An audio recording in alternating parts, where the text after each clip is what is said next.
there are many things that get our brain to not be calm, right? But then there's a lot of things that we're not talking about that calm that brain. And without a calm brain, we can't think properly, we can't pay attention, and we certainly don't take the kind of actions we want to take.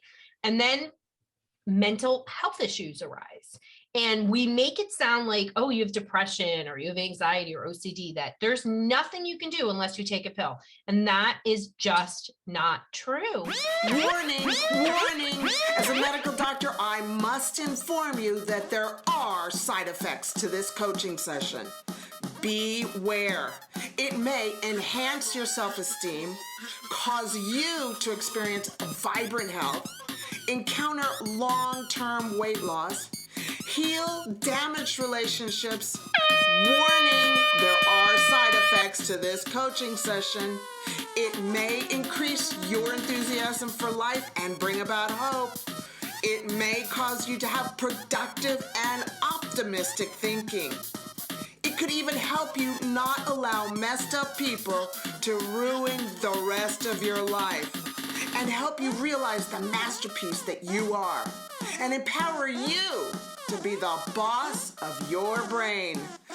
Warning, these side effects may be long-term. This is Dr. Isabel from DoctorOnAMission.com. Hi, Roseann. How are you doing? Well, I'm doing great. I'm looking forward to this conversation because this is, we had a little technical difficulties the last time. So I'm super excited that we're able to talk about kids' mental health and what parents can do. Yes. And actually, I can hear you. I can see you this time. It was such a drag that didn't happen last year, but I'm so glad that we connected today. Yes. Hey, where are you? I am in Connecticut, outside of New York City. I'm like considered the suburbs of New York City. Okay. And how's the weather? You guys are in winter. I know we're in summer here in New Zealand.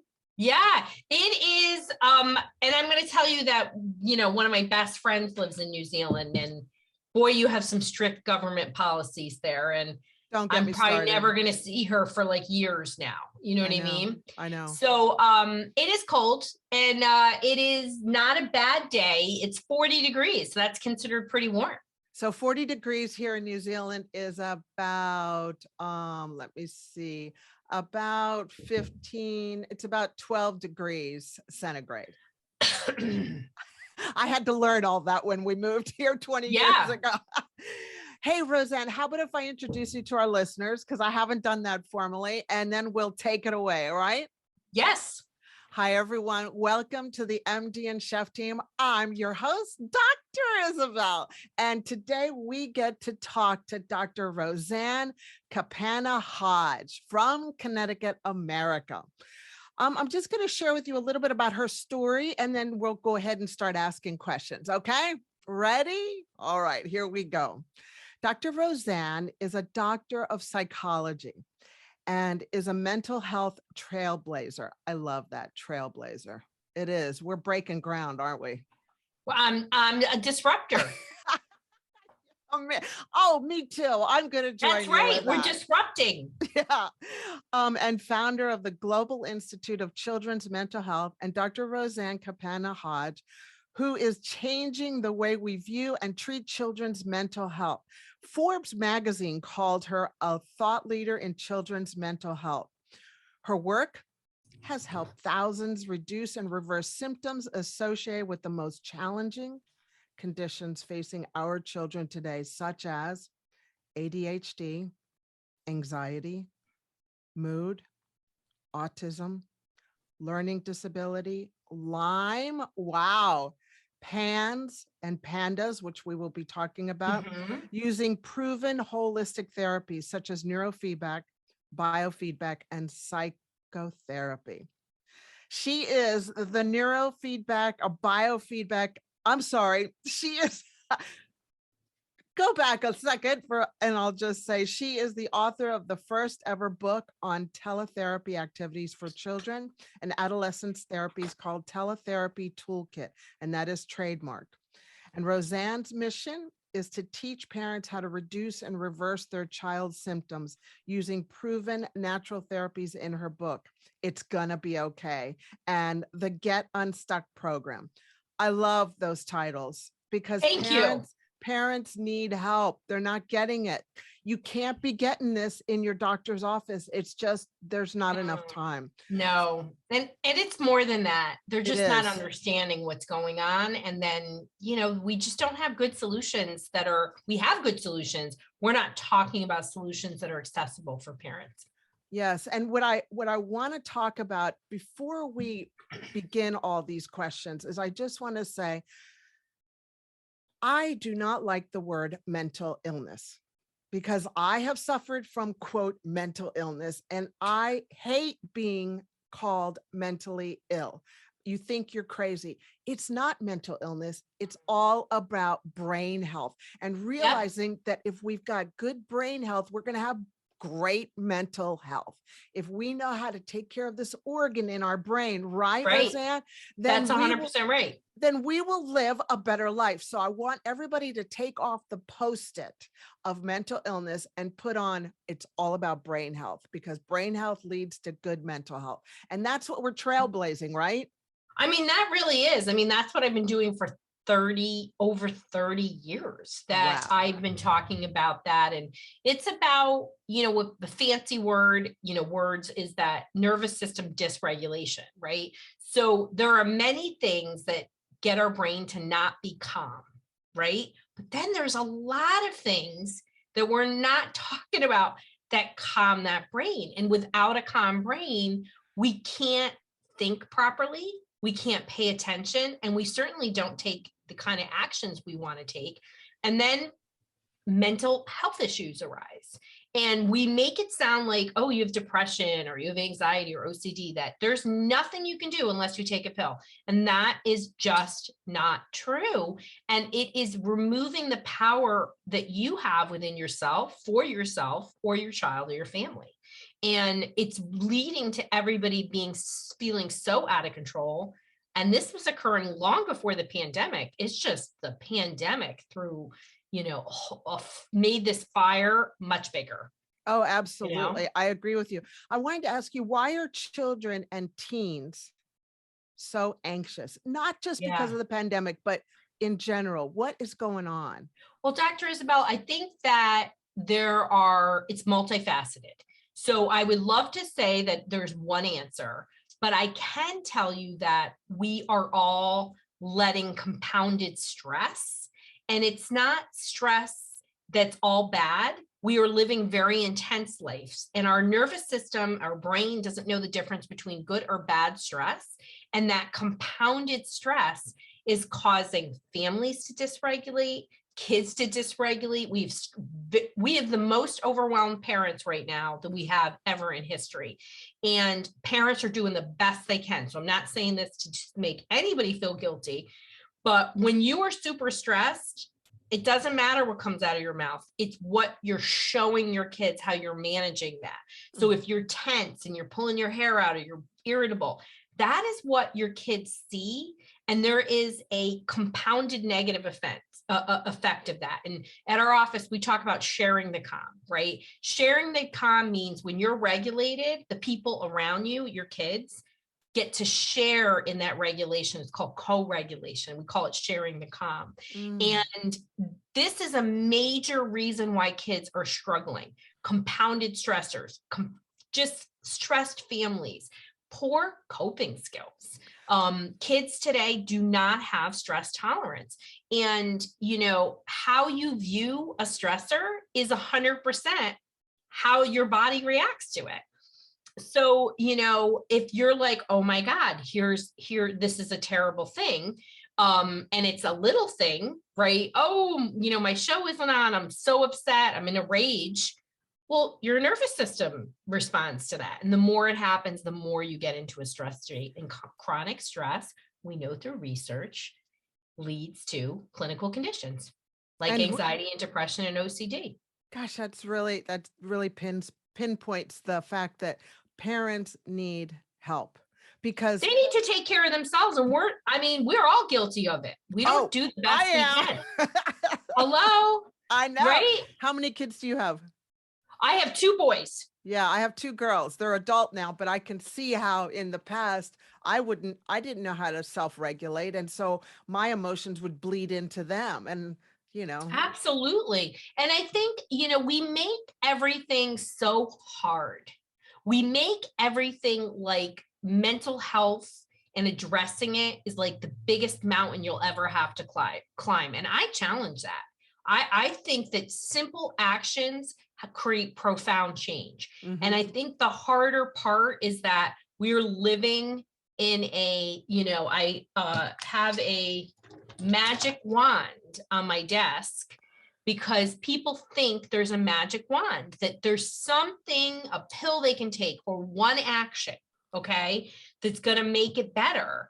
And it's a lot of little actions that create big waves. And I think when people start to realize that's lifestyle changes, like when you take care of your brain, you reap the benefits, right? And you feel so different, I know. But we're we're so trained to think it's just this magic pill. And it's like, oh my gosh, you guys. The pill doesn't change your behavior. It may for some, I don't get to see those people and those kids. It may for some calm your nervous system, but mostly it doesn't. It produces a lot of side effects which counter any positive effect you might have. So we have to change this dialogue, and I'm just sick of parents not being empowered for this change. Because like today somebody called and they're like, why didn't I know about this? Why aren't people talking about this? Why isn't, I'm like, well, I'm out there talking about it. That's why I do all these things. But we have to share this information with people, like if this is a podcast that you're listening to and somebody, which you do, a lot of people whose kids are struggling with mental health, you need to share this with them because people are hurting in a way that I have never, ever seen in my entire life. Me either, Dr. Roseann. I'm scared. I'm actually scared for our society. I'm such a positive person. But we all have the power within ourselves to change ourselves. And we have to change this toxic level of just angst and stress that everyone seems to be letting eclipse their lives, Absolutely. I definitely agree with you on that. Yeah. And we just need to empower the parents, because the empowered parents will be calmer and they'll be able to help their kids, right? Yeah. And they will know that they have the tools. Like, I think the hardest thing is when you see no mother is happy and no parent is, you're only as happy as your happiest kid, right? But that is so true. So true. Oh my God. So true. But like when parents are like, what should I do? How do I do it? And they're up searching all night on the internet. This is what people's lives are like. And it's not okay that we're not sharing these kinds of tools and resources. So I'm all about kids' mental health solutions. I mean, you look at me on Instagram, it says kids' mental health, solutions, right? Because that's what we need to talk about. Yes, I can talk about the neuroscience of stress and anxiety and OCD, and that's important. Don't get me wrong, but I want you to put a fire under your butt to create some lifestyle changes that we're all capable of. So let's talk about some of those. What are some of the natural therapies to reduce and reverse our children's stress? So I dive super deep into this in my book, It's Going to Be Okay. But there are many things that people can do. Some are free. Some are things that you have to invest in, and it really depends on what's going on, right? So, things that you can do right away are breath work, right? So breath work I started doing breath work when my youngest was maybe like 18 months, 2 years, and very capable of doing it, short amount of time. Why do we do it? Everything we need to do, all of these tools I'm going to talk about right now, do one thing: they calm the brain. And without a regulated nervous system, again, we cannot take action. We cannot learn. We can't, and you can't, my methodology is brain behavior reset. You have to calm the brain. You have to learn new skills to address behavior so that you can reset, right? You can't just keep doing the same things. Somehow in mental health, people feel very comfortable about doing the same things over and over that don't work. Like most people come to me and they've tried, 8 medications and they had terrible effects. And they're like, but I didn't know because that's what my doctor was telling me. And I'm like, well, I'm sorry your physician decided to try that 8 times and didn't run a genetics test to determine if you could even metabolize these things. So we want it, you can't, the definition of insanity is, Albert Einstein says, is doing the same thing over and over and expecting a different result. Yes. So I want to flip that script and I want parents to know you have to calm that brain. And then, so breath work, gratitude, affirmations, visualization techniques, biofeedback. And then something I do a lot, which is neurofeedback, which could be its own podcast, Dr. Isabel, but essentially it's a therapy where the brain through technology learns to go from a dysregulated, either under or overstimulated state, which a variety of behaviors like unfocused, angry, you name it, can result. You use the computers and you teach the brain to get into a regulated state, and it gets reinforced to do it. And it's super, super simple. It's based on operant conditioning, and you're watching a movie and your brain in 2 to 3 seconds will produce the exact combination that somebody like me, who determines that you need to achieve to be in a regulated state, 2 to 3 seconds, your brain will instantaneously produce a healthy combination. You need to do a number of sessions. Typically, most people do 40 or so sessions to get it to learn to be in a healthy state. So it's safe, it's really effective. It's just, it's not inexpensive and it's time consuming, but it's a lot cheaper than 10 years or 20 years.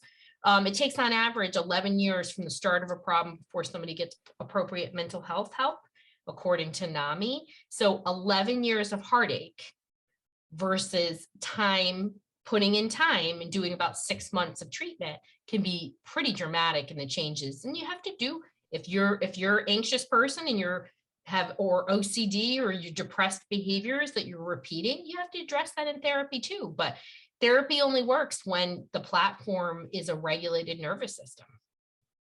Absolutely. Absolutely. So got to work on calming that brain, is all those things and more. Nutrition, exercise, all those things have a dramatic impact on the brain. And there's tons of research to show that.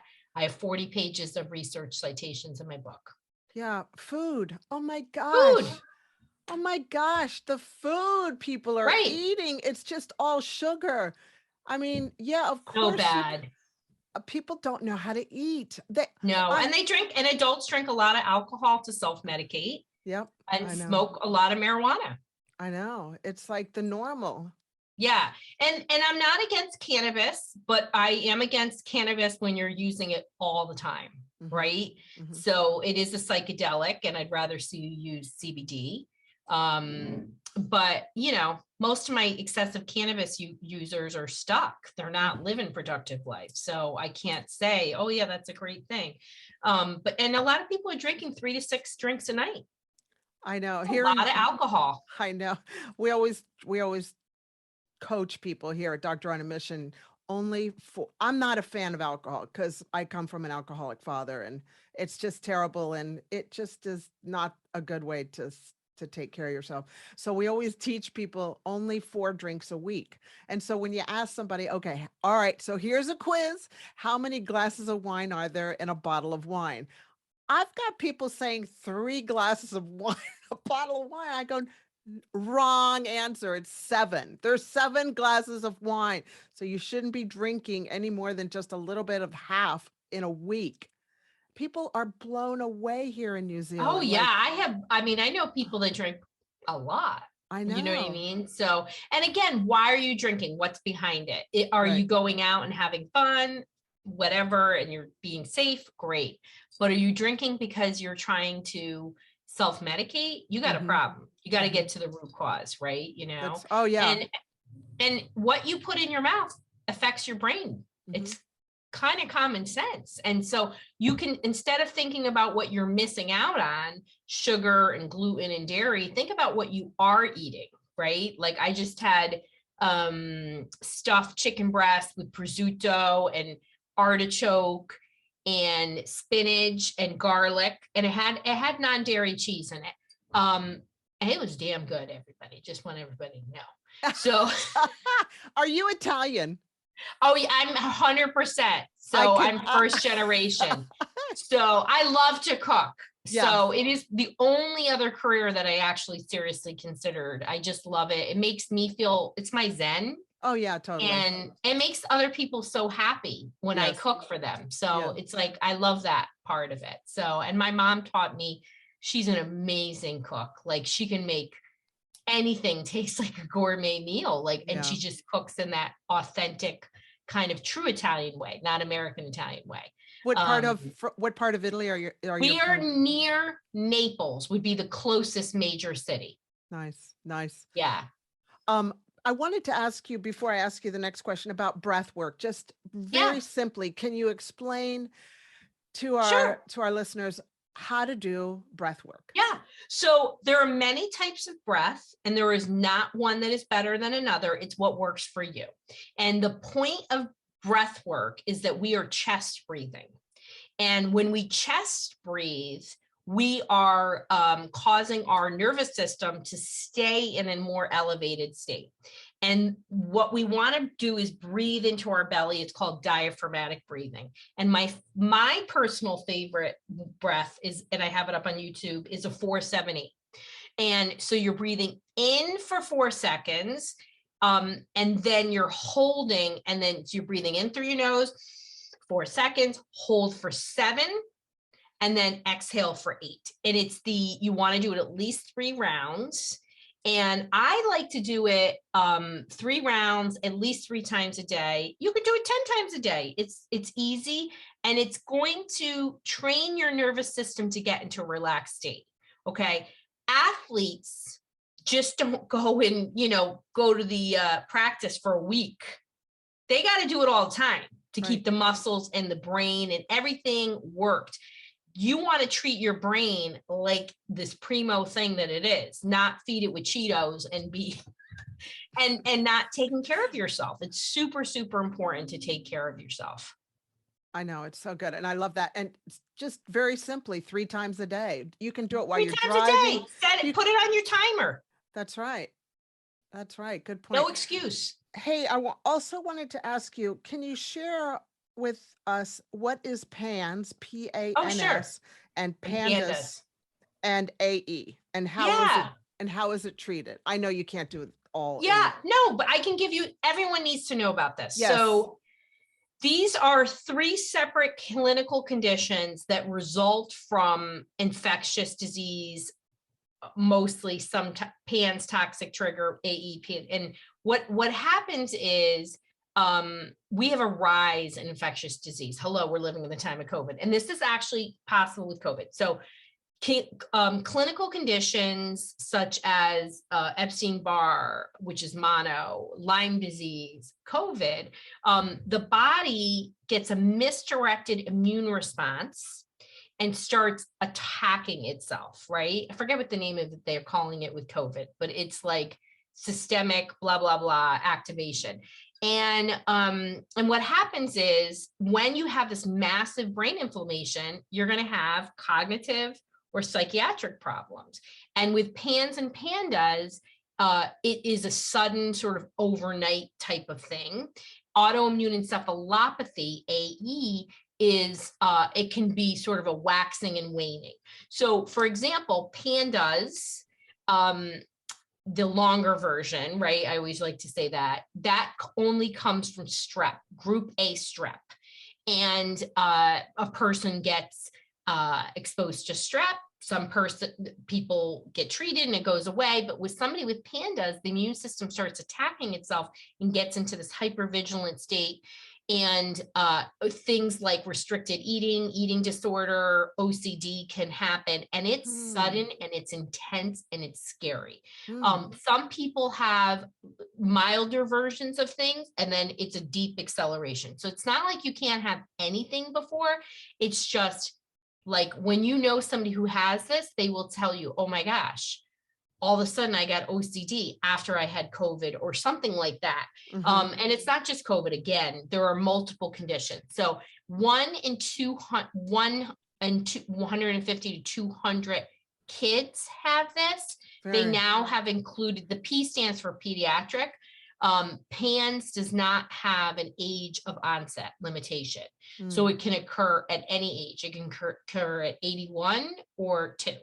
So that's a great thing because, you know, there's lots of people who we know have chronic Lyme, and now we're starting to understand that it's not as simple as this. And most people with PANS have multiple infections, viruses, and different health issues that are really driving their mental health problem. So Yeah, it's a it, medical reason for a health problem. yes, and it affects the brain, our Affects brain the health. brain. Absolutely. And there's very few of us, this is my specialty area, there's very few of us that support this population.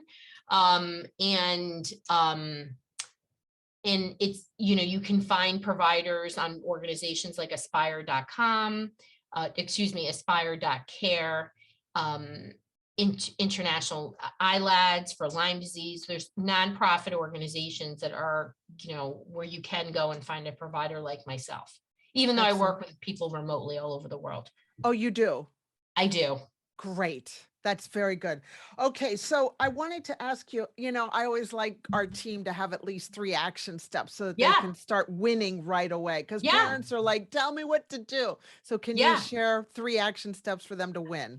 Absolutely. And they're all tied together. Okay. So I think the 3 things that parents need to do is, number 1, you have to focus on calming the brain of your kid and your family. Okay. So we went through different activities. What works for you? Is it prayer in the morning? Right. I do prayer and I light candles. That is very helpful for me. And the lighting the candles forces me to slow my butt down and kind of ground and be present. And also I do a lot of positive affirmations and things when I do it. And that's an important part of this. I do a lot of other things, people. I'm walking the walk. I don't just say it. 2, you need to have autonomous parenting.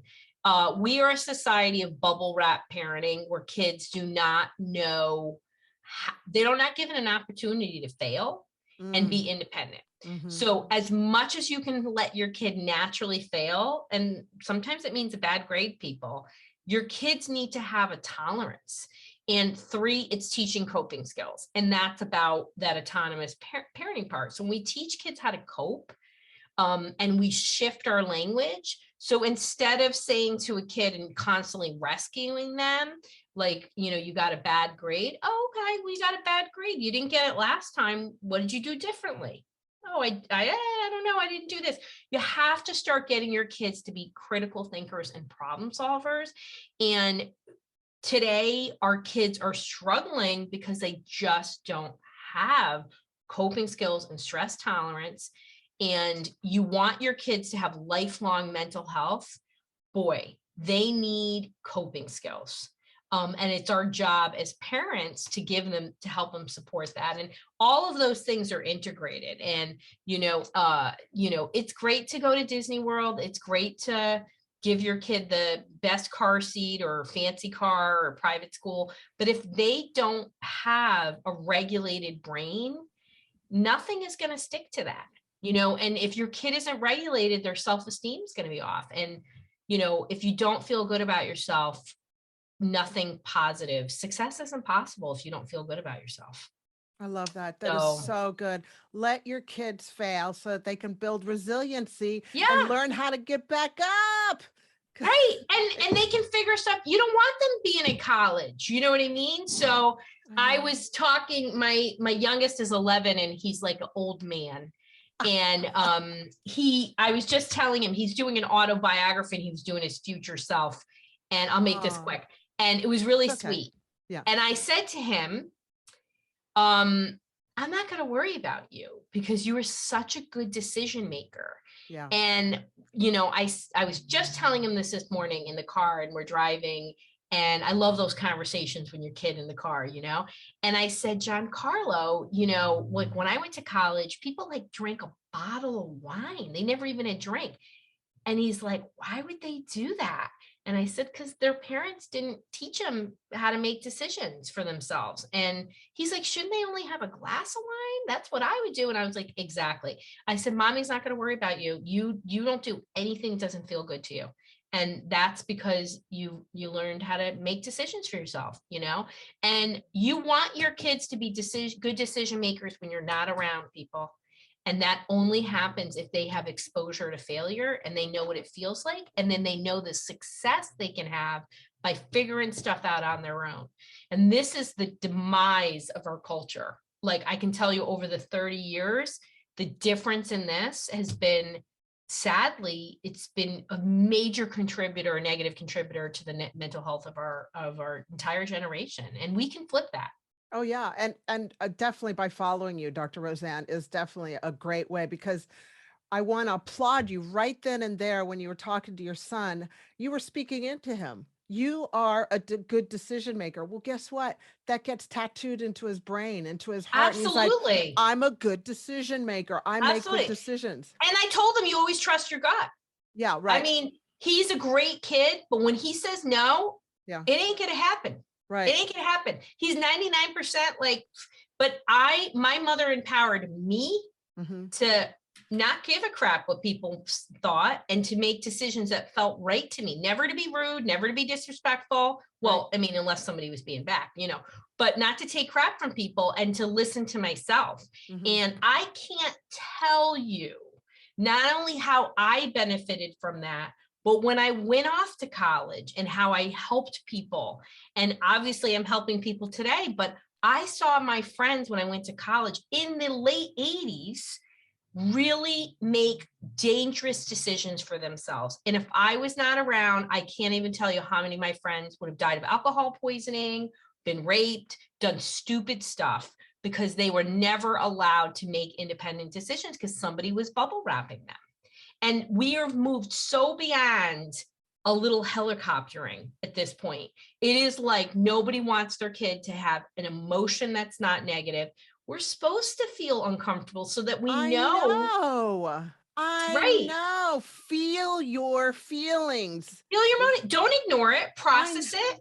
Yeah. And be like, okay, I'm grieving. Talk it out. Talk it out. This is okay. You can talk. If you're sad, you can talk. You don't have to kill yourself because you're sad. You also can say, I experienced this and I don't like it. Yeah. What can I do differently next time? Right. Yeah. Like, instead, people are like, oh, I'm just going to take this pill. I'm going to keep doing the same thing. And I'm just going to take this pill so I'm numb, or I'm just going to sit around and drink alcohol, or I'm going to watch Netflix for 3 days. So we've got to change things, and it's about empowering ourselves with tools. Right. And there are lots of them, and they're not that hard. And so where can people find you so that they can get your book and stay in contact with you? Yeah. So you can go to, I'm Dr. Roseann everywhere, and that's DRROSEANN. That's .com. You can get all my stuff there. You can Dr. Roseann on Instagram, TikTok, YouTube, Facebook.